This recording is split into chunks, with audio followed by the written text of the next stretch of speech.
Baik pemirsa, kita lanjutkan. Pak Rauf, Anda ingin menanggapi statement dari para narasumber? Iya.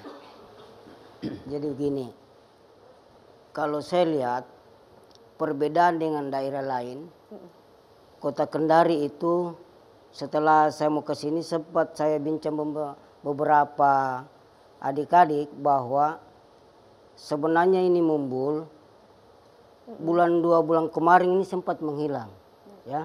Sempat menghilang, akhirnya munculin bulan terakhir ini 2 minggu ini. Inilah yang misalkan ada pemasok, satu orang ini panggil anggota-anggotanya ini, panggil. Ini itulah, anggota siapa yang Anda maksud? ini saya tidak tahu, maksudnya anggota ini penjual yang masing-masing penjual ini, ya kan. Misalkan saya dapat kiriman dari mana lah gitu, terus si ini saya datang, ini ada obat saya gitu.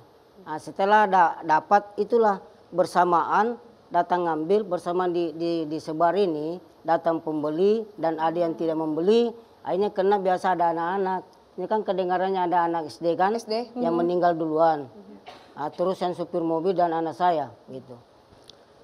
Disinilah yang saya lihat pada saat dia bersamaan akhirnya heboh karena dosis itu beda dengan dosis yang sebelum-sebelumnya itu yang dikasih.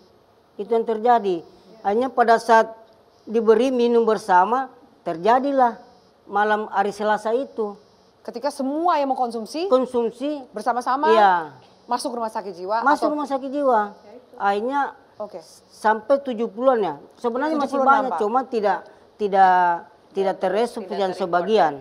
Gitu. Ini ada satu contoh juga terakhir itu bahwa sementara ngaming, pada saat dia ngaming, tiba-tiba lepas ketawa langsung ambil ayamnya orang sementara makan. Jangan makan, itu hidup. Itu yang anunya Bu. Dimakan. Silakan Mas Selamat. Ini berarti racikan atau apa? Kenapa kemudian saya tidak tahu dosisnya berbeda dengan yang biasa beredar? Kayaknya racikan, saya hanya ingin bertanya kepada Pak Rauf. Silakan. Daerah Kendari itu daerah pantai atau daerah pertanian atau daerah hutan, Pak? Kalau Kendari itu Pak ada dua. Kalau kita ke sini itu pantai. Kalau ke atas itu gunung. Ada pelabuhan di situ Pak ya? Ada. Kebanyakan korban itu berarti tempat tinggal dan lingkungannya di sekitar pantai itu Pak? Enggak juga sih. Tersian daerahnya. Menyebar? Ya karena kalau itu daerah pantai, kemudian pantai ada pelabuhan di situ. Kalau pelabuhan itu kita tarik banyak ke Surabaya, banyak ke Jakarta, atau banyak ke arah Malaysia, atau banyak ke arah Sulawesi Selatan. Kemungkinan di dropping dari daerah itu melalui pantai itu geografi seperti peredaran narkotika seperti itu. Barangkali obat-obat berbahaya ini kalau lewat udara pasti mereka akan kerepotan karena akan ketahuan melalui bungkus-bungkusnya. Tapi kalau lewat laut kemungkinan bisa sembunyi lewat tempat-tempat tertentu. Anda lihat ini ada sindikat yang juga bermain Pak? Bisa juga terjadi seperti yang disampaikan oleh Bu Penny tadi. Karena memang kalau kepolisian tidak berani ngomong itu teror atau apa, tapi yang jelas yang terbukti sekarang ini adalah motif ekonomi. Kalau motif teror tentu harus ada pembuktian yang lebih besar soal itu. Hasil dari statement tersangka mengindikasikan apa? Betul memang ada jaringan? Kalau dilihat dari uang yang disita sekitar 7 jutaan itu masih motif ekonomi. Tidak sampai ke sebuah belum sindikat sampai motif teror. yang rapi. Ya, belum sampai. Pak Marius, silakan. Jadi menurut saya kan tindakannya ini kan obat termasuk daftar G, obat keras. Ya. Kita juga menghimbau kepada pemerintah supaya jangan sampai disalahgunakan terus obat ini dilarang. Ya. Karena kalau obat ini digunakan secara tepat, ini sangat membantu untuk penyakit. Misalnya kayak obat yang mana? Misalkan ada yang masih boleh, ada yang memang sudah tidak boleh. Misalkan dextromethorphan, ya, itu kan obat batuk untuk obat batuk kering, ya. Kalau digunakan dengan baik, itu nggak ada masalah. Dan di luar negeri juga masih termasuk obat yang dengan resep dokter, ya. Belum lagi misalkan tramadol. Ya. Tramadol kalau digunakan dengan tepat itu nggak ada masalah dan bukan termasuk golongan narkotik psikotropik. Tapi di sini yang penting adalah penyalahgunaan lah yang harus ditangani dengan baik supaya nanti kalau ada orang yang butuh seperti ini, misalkan tiopilin juga ya, kalau digunakan dengan tepat itu sebetulnya juga masih bisa dalam dosis tertentu. Misalnya kalau dosisnya masih di bawah 150 mg ya, itu masih boleh karena dosis kematian hanya kalau 900 mili. Ini kan berarti yang terjadi kan penyalahgunaan. Yang justru kita perangi peredaran ilegal dan penyalahgunaan. Kalau yang lain-lain sih sebetulnya juga dengan catatan-catatan tertentu.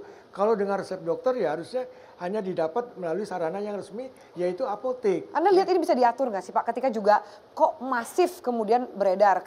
Ibu katakan di Serang banyak, di hampir di semua wilayah ada. Lalu terus terang saya juga melakukan survei kasar ya. Kalau di Medan itu juga ada juga, tapi ini lebih cenderung ke arah lifestyle, gaya hidup. Tapi kalau di Kendari kok kelihatannya nggak mungkin lah anak SD mengkonsumsi produk itu.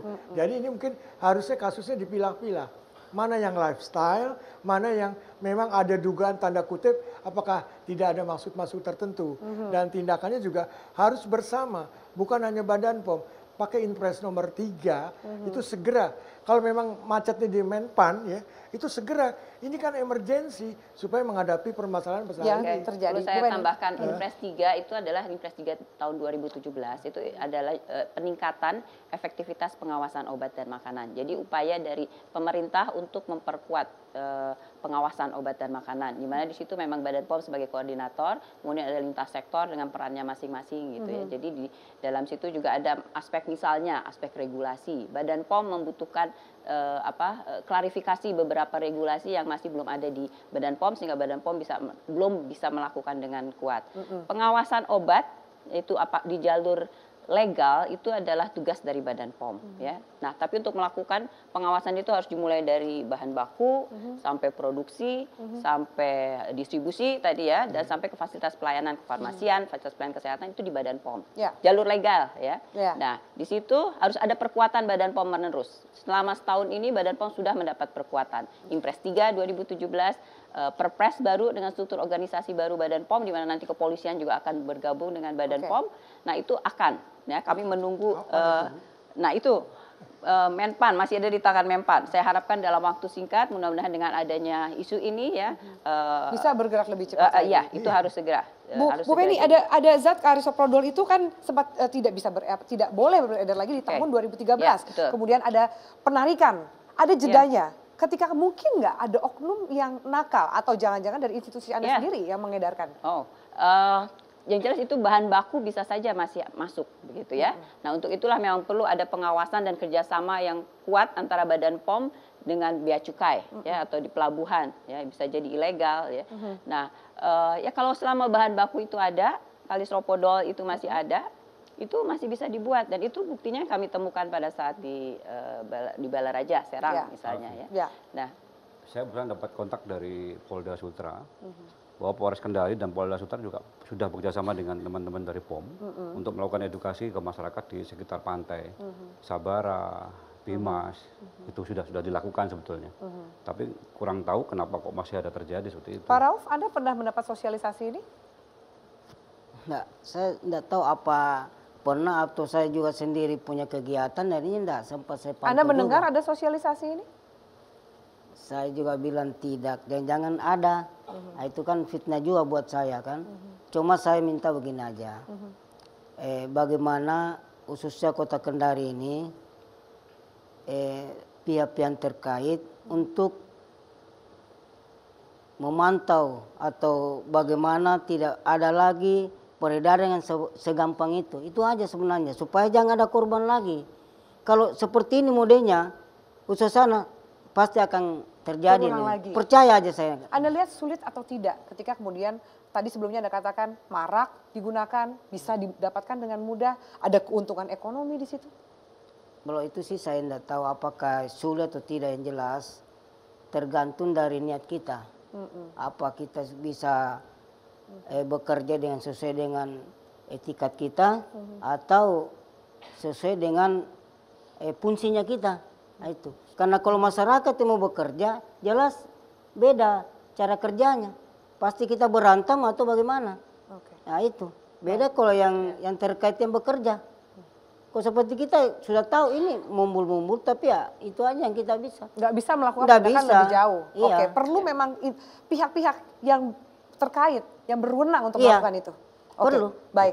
Kita di kepolisian Kapolri sudah perintah seluruh Indonesia agar melakukan operasi-operasi bekerja sama dengan stakeholder yang lain. Langsung Kapolri perintah. Oke, baik. Kita akan jeda, lalu kita akan lanjutkan dialog ini. Bagaimana mencegah agar kasus ini tidak terulang lagi, terutama untuk generasi anak muda bangsa Indonesia. Lanjutkan saat lagi, tetaplah bersama kami di Opini 2 Sisi.